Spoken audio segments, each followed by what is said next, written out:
Chill. Chill.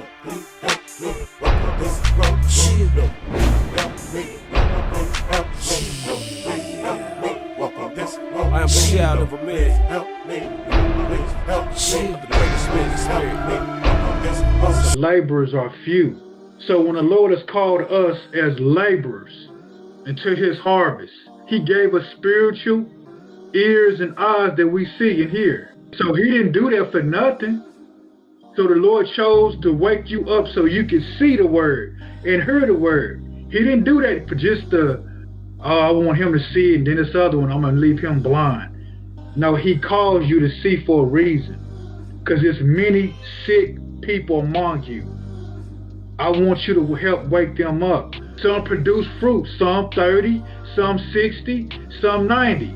They had to produce fruit in themselves to produce fruit in others. So the thing is, the Lord won't work. He won't work to be done for the kingdom. He wants the Lord's work to be done. The gospel got to be going out, especially right now. And it really got to go out now more than ever because, see, here in America, they ain't done it yet. In these other countries, Christians are getting persecuted bad. And a lot of these Muslim countries, they got to actually go underground and stuff to study the word.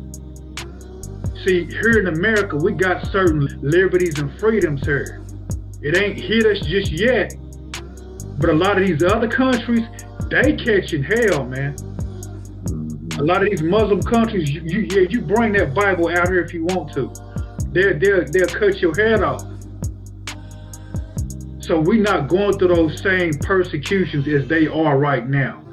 But that's why the Lord is saying, in other words, the Lord wants you out there. Well, if you're not doing the works, you're not being used for the Lord, you're not doing the Lord's work, because he just said the harvest is plenty.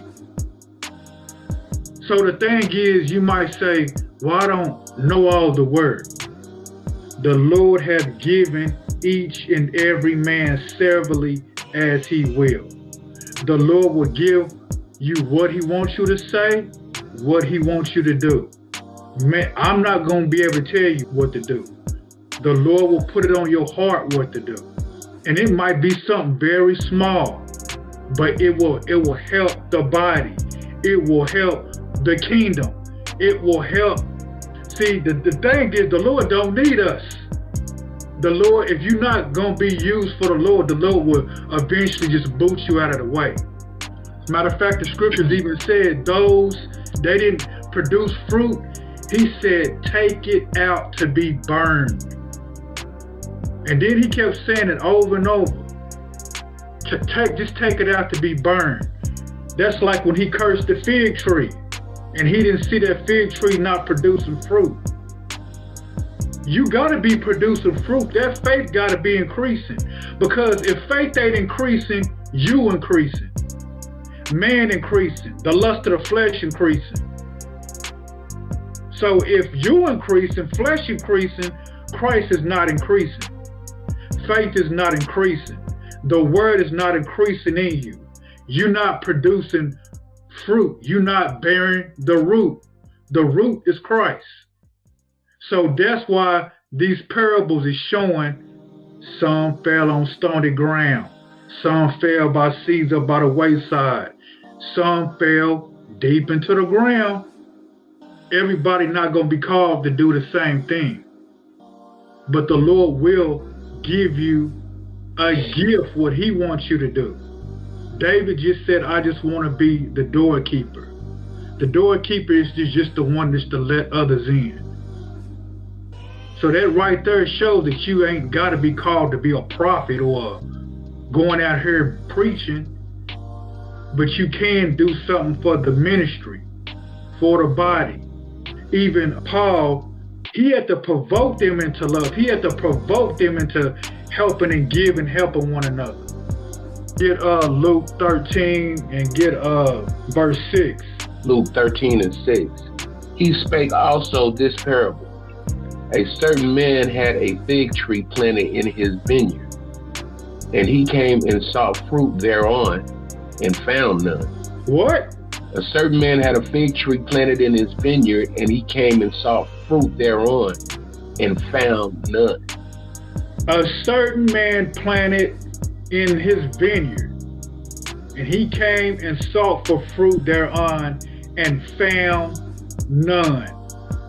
That's like you go plant an apple tree, and it's been growing in your garden, and you don't never see no fruit there on that tree.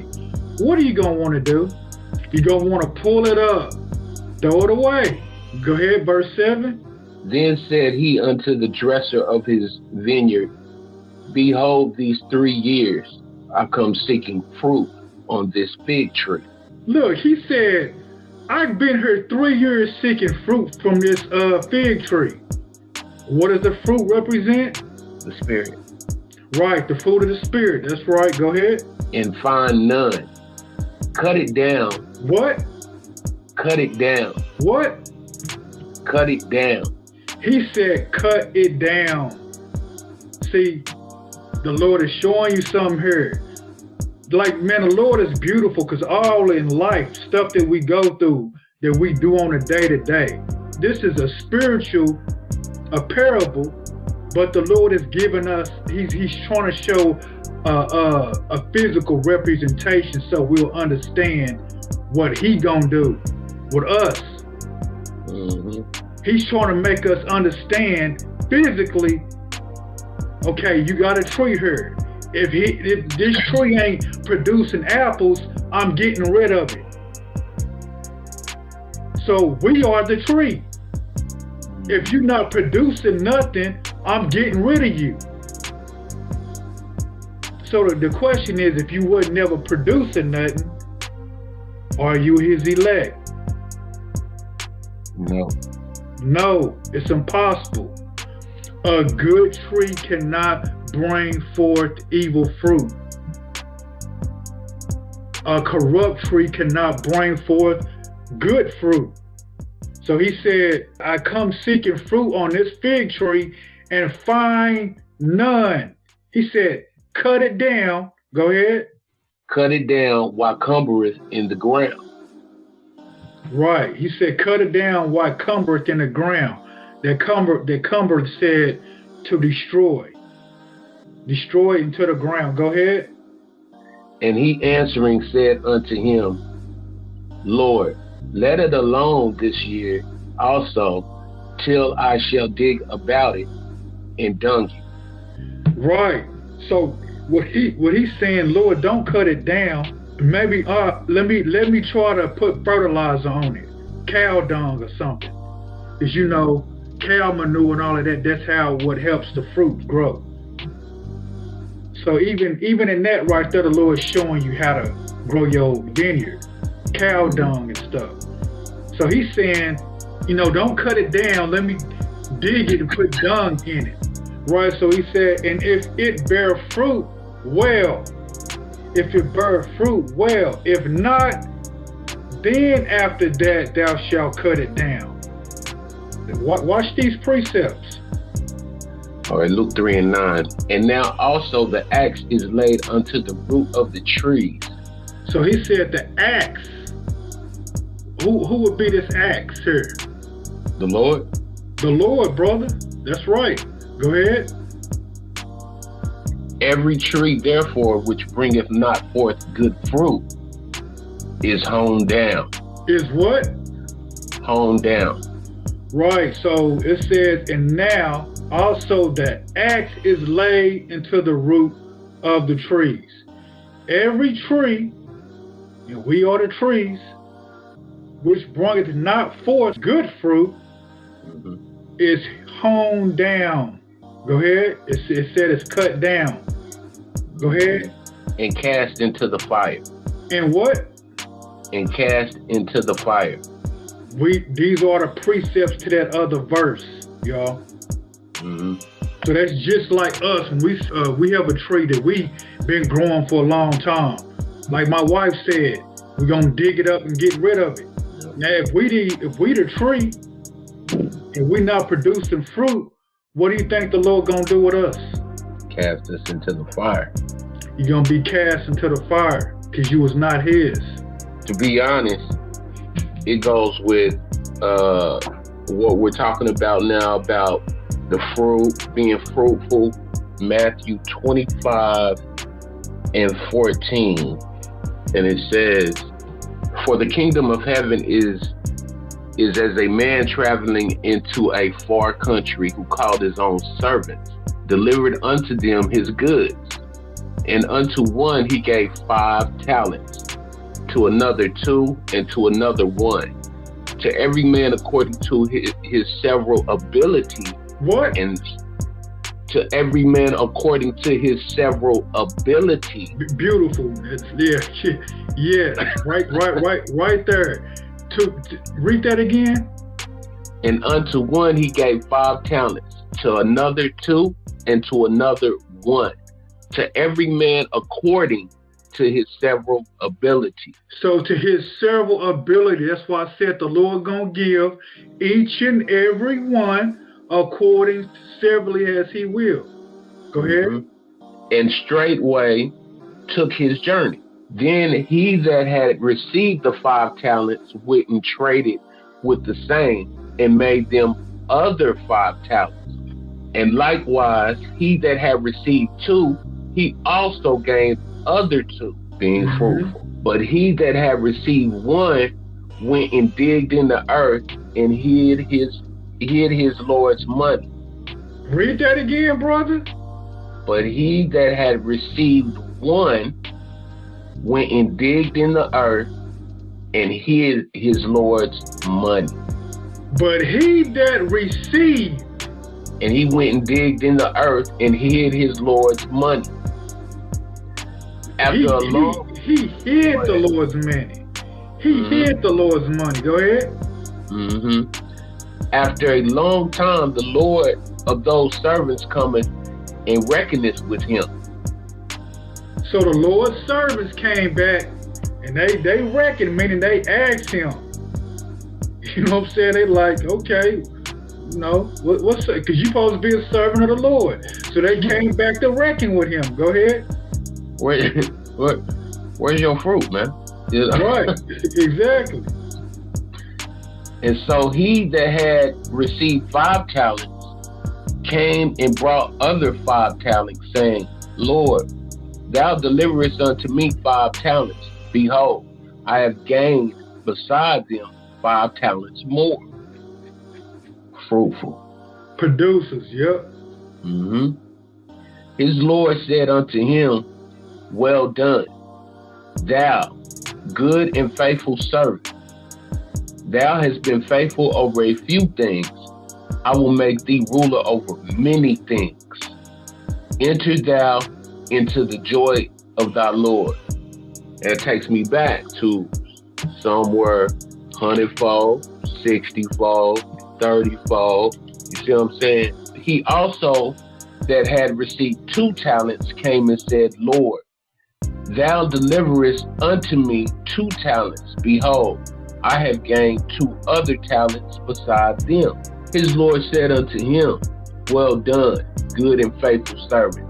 Thou hast been faithful over a few things. I will make thee ruler over many things. Enter thou into the joy of thy Lord.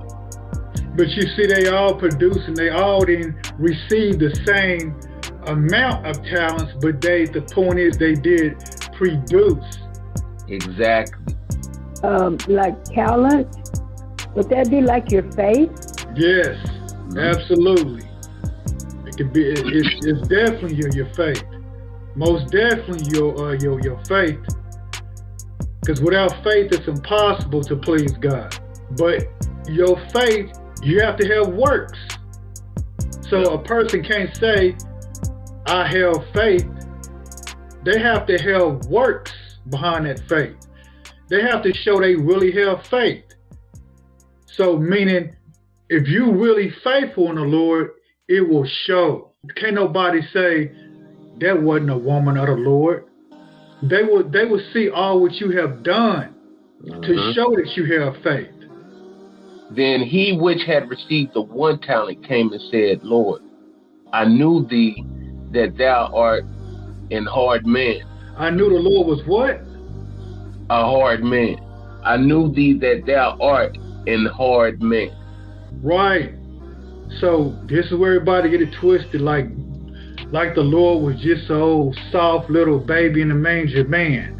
And he going around kissing and stop with all of these stories, man. Mm-hmm. The Lord, it said that he was a very austere man. Then right here it said, his servant is saying, then he which had received the 1 talent came and said, Lord, I knew thee that thou art an hard man. Mm-hmm. And when you look up that hard, it said he was tough. He was harsh. He was severe. Fierce, hard. Go ahead. Reaping where thou hast not sown. Doing what? Reaping where thou hast not sown. Mm-hmm. And gathering where thou hast not strawed. Unfruitful. Mm-hmm. And I was afraid, and went and hid thy talent in the earth. Lo, there thou hast that is thine. His Lord answered and said unto him, thou wicked and slothful servant. What? Thou wicked and slothful servant. The harvest is plenty, but laborers are few. Yeah. The harvest is plenty, but laborers are few. Go ahead. He called him wicked. He called him lazy. Right. There's plenty of harvest out here, man. I called you to wake these people up. Mm-hmm. I called you to hear this word to wake these people up. Go ahead. Thou knewest that I reap where I sowed not, and gather where I have not strawed. Thou oughtest therefore to have put my money to the exchangers. And then at my coming, I should have received my own with, what is that, usury? With usury. Usury? Mm-hmm. Take therefore the talent from him. What? Take therefore the talent from him. Now, what we reading is not an actual story. This is a parable. Okay. So he's saying to take the talent from him.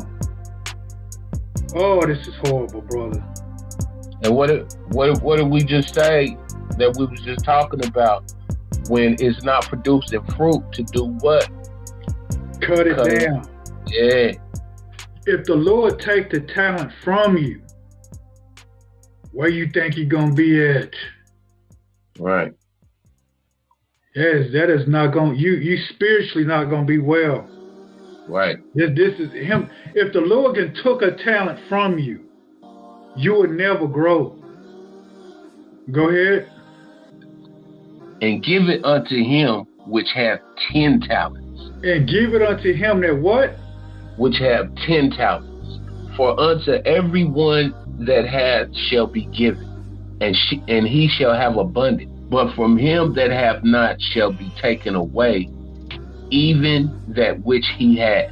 And cast ye the unprofitable servant into outer darkness. There shall be weeping and gnashing of the teeth. Right, it's showing torment. If you weeping and you gnashing your teeth, that's like you grinding your teeth. That's showing pain. Mm-hmm. That's why this is how serious the Lord's word is. When the Lord is chosen you to see it. The Lord could have left you blind. But no, he chose to wake you up and see. The killer thing to me in this is he gave you one. He gave them other ones like 5, 2. He gave you one, and you couldn't do nothing with that one. Right, thank you. Well, I'm so glad you with her, brother. This man is spot on. Get Matthew 7:19. Matthew 7:19. Every tree that bringeth not forth good fruit is hewn down and cast into the fire.